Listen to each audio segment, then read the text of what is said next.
Welcome back to the Christian Journey, your number one channel for everything gospel. So, the testimony of our sister here is a testimony of from grass to grace, and a star boy went through a lot. Watch and be blessed.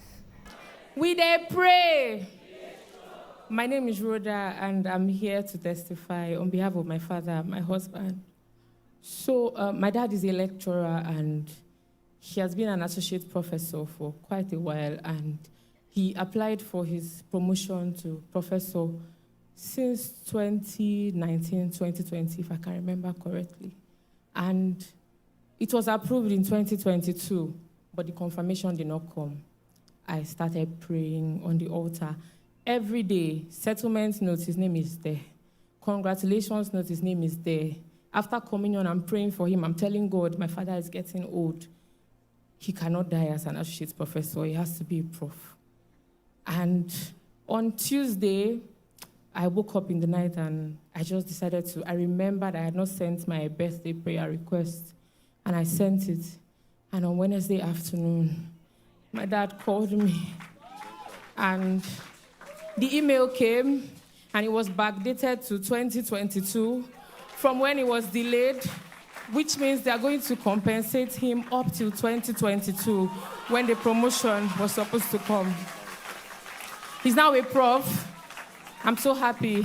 In fact, now my second testimony. So my now husband, at the time we were dating, he's a software engineer and very smart man. I used to call him my star boy, very smart. He was doing very well. Even in 2020, when there was lockdown, he was earning very well. He has been working for companies in the US, earning in dollars, like a lot of money, and it was comfortable. Then all of a sudden, because of all the bad PR that Nigerians have, because of all the fraud and everything, it started getting difficult, and he will have to leave his job. It was so difficult to even get a new job. It got so bad. Imagine coming from thousands to hundreds. It was so bad.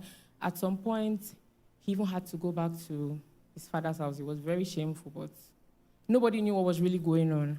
I had joined NSPPD in 2020, but for some reason, I don't know, somehow I stopped. But you get that something go do you. So I came back again. I remembered the prayer I used to see here, and I came back again, and I started praying. At that time, he didn't even agree to join. I was sending him the link. Everybody knows me. I will give you the link if you like you. You accept. If you like, you leave it. And he was not joining at the time, but I was praying. And one day, after NSPPD, I was sleeping, and in my dream, Papa was praying with the prayer request that used to be on the altar, and I came and I gave him his CV. And that was it. Everywhere was quiet for a long time, and we left it. So one day, he just said that, okay, that it's time to go for his master's, that Nigeria is not working again. Maybe it's time to further his education. No money, don't forget, no money. And he wanted to go to Germany because tuition is almost free in Germany, and it's very affordable. But no school in Germany was accepting him. Every school was rejecting him. We did not know it was God. And one day, his friend that schooled in the US just said, try and apply to my school. And he was like, where will he see that kind of money? And the friend was like, okay, just do it. I'll pay the application fee. And he did it. He paid the application fee for him. And in less than 2 weeks, he got the admission. Don't forget, there's no money for fees. There's no money for flights. There's no money for anything, because on a good month, if he sees money, it's $300, and that is not even up to quarter of the money for flights. So I started praying again, and so his plan for the journey was his car, to sell his car. He had a Mercedes at the time. He planned to sell the car, and that was his main movement money. And the car started getting bad. Every day, the tire will not burst, it would tear. Every other week, he will have to fix the car. Then there was a particular time that something got bad, and he had to fix it with over ₦1 million. And I called him, I'm like, if you are fixing this car like this, which money will you use and go? Like when there's no money for you to go, how will you go? And I said, okay, you know what, pick me, let's come for midweek service, let this car enter the church. And on our way, just by National Mosque, we heard a sound and the tire tore. We're just 5 minutes away from church, and I say, you see, our village people have come again.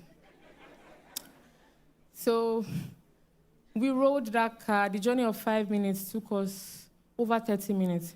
We got to church, and it was already over, it was past 30 minutes past 7 or even more than that. And when we got to the church, they asked us to park outside, and I begged them. I said, please, this car has to enter so that these people can leave us alone. So the security asked us to just park by the gate, and they said, go and pray for solution. And we came inside the church that day. I could not even pray. I was just sitting down and crying because I had not know what to do again. And when we came out, they had already, it was already late, 8 o'clock, where will you see a place to get a tire? And we stay in life camp. How will we roll the car to life camp? They had already ordered a tire for us. They called somebody, and the person went to his shop, opened his shop, and brought that tire for us, carried us to where we'll fix it. And because of this thing, I always tell people that there is joy in streams of joy, because after that day, I saw what church meant. And from the day we fixed that tire up to when he sold that car, not one thing. Not one. He did not spend 1 naira on the car. That was the first testimony. So by the time it was crossover service and he picked me again, and we came for the crossover service. We were very early. We almost swept the stadium that day. And when we got there, when Papa said, pick a position, this was 2023, pick a position, a very comfortable position, pray to God and arrange your 2024. I got on my knees. He was beside me. He did not know I was praying for only him. And I said, God, you know that when you bless this man, I'm blessed. I was praying. I said, God, because you know that this is how my help used to come. Please help him. Because he has never been in any fraudulent anything, you have to help him. I prayed that day, and we left. Before he traveled, I came to NSPPD again. Before he left, I came here, and I carried his file of documents to the altar, and I prayed again, and it was time to go. When he was leaving, don't forget, no money. He had only $350, I can't forget. And we got to the airport again, there was extra luggage, and the money went down again. So when he traveled to the US, when he finally landed and got his groceries and everything, he had only $100. No family member, nobody. His city is a very white city, so there's not even black people in the city.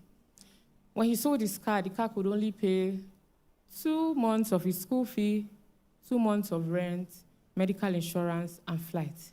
His school fee was $40,000.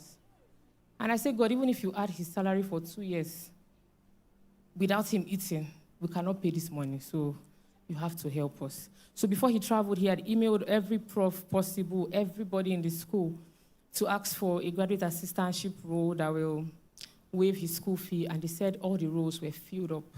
So there was no hope, but he still went. He's a very positive person. He doesn't speak negatively, so I'm sure if I was the one, I would have stayed back. But he left. And when he got there, he didn't have food to eat. He was eating ramen. If you don't know ramen, ramen is like noodles. The sodium content is very high, and he already has high blood pressure, but he was eating ramen every day because there was no food. And he was losing weight. And one day, somebody, I don't know where the person found the audacity, but somebody called me and said, Rhoda, why is Ife very slim? Is he sick? Ha! And I prayed that night. I said, God, when I come tomorrow, if you don't give me something, I will tell Ife to come back because there's rice at home. At least, come and eat, don't die. Go back to your father's house. And that day on the altar, Papa said, there is somebody here. God said I should tell you that he did not bring you this far to abandon you. And I held that word. He heard it. By this time, he had joined NSPPD. Like I said, you get as he go do you. we would join. And we held that word. We were praying with the word every day. Now his school fee was due, and they extended it. There was no money. He was very confused, going from office to office every day, asking for funding. There was no hope. And they sent him a mail that if he cannot pay that fee in 2 weeks, he will be out of status, which means he will have to come back. Don't forget, no money for flights to come back at this point. So we continued praying and we prayed, and that day I told him, today, wear your NSPPD shirt, put your mantle in your pocket, rub your olive oil, everything you can do that we do here, do it and go. And he went, and when he got there, the very first woman, the first prof he met, told him that she had found funding. How God created 2 graduate assistantship roles, we don't know. With full tuition waiver. I'm talking $40,000 US. We don't know how God did it. At this time, there was holy confusion. He did not know how to tell this person, sorry, I already have a job. Sorry, I already have a job. He had to divide and tell this person, okay, I'll give you 10 hours of my time. I'll give you 10 hours. And I want to tell you that the job he got was enough to pay for his expensive day-to-day life. They waived his school fee. They were paying him. It was okay for him to help his family at home. Everything was going very well. He came back. We had our court wedding. Everything. I don't know how to explain it. And relax. So we had our court wedding in December. And he went back to school. When I say within 2024 and today, I said I call him star boy, right? God made him a star boy in the US. There is no conference. Everybody in the faculty, they want Ifeok, the most intelligent boy, to come and present a paper. Everybody wants to write a paper with him. Now, we finished all of this, and it was time to graduate. Graduation was a month away, and the devil came again. And they said he did not take one credit unit course, so he could not graduate. Mind you, by this time, I forgot to mention, God had already blessed him with a job long before he graduated. So the job was waiting for him to graduate so he can start. And the devil came. They said he did not do that course, so he could not graduate. At this time, he's no longer under student visa, so he could not even take the course, which means he will be coming back to Nigeria without a degree. But guess what? It was 14 days media fast, and I was ready for them. So I prayed. On the day so one of the days, Papa said, because, I can't remember the exact day, but he said, because of the grace on your life, your case will be an exemption. I held it. And I think the next day, he said again, it happened before we brought you bitter tears. It happened before he made you fearful. It happened before he brought you anxiety. You wondered, God, where are you? But because of the mark of exemption that is now on your life, it will not happen again. And Papa said, say congratulations, Jerry. And I said, congratulations, Ifeok. And immediately, he got an email that they've waived the course. Guess what? My star boy, he graduated on Friday with a distinction. I'm just here to say, God, thank you. Because I don't know, in 1,000 years, where we would have seen $40,000, I don't know. But I just want to say thank you, Jesus. Thank you, Pastor Jerry, for teaching us how to pray. Before now, I used to wonder, when people start praying, how do they know what to say? But guess what? Now I can pray. I say, thank you, Jesus. And what God cannot do. Are you feeling tired or broken? This is a reminder that God can be trusted and your testimony is on the line. Remain ever blessed. Don't forget to subscribe, like, share, and comment.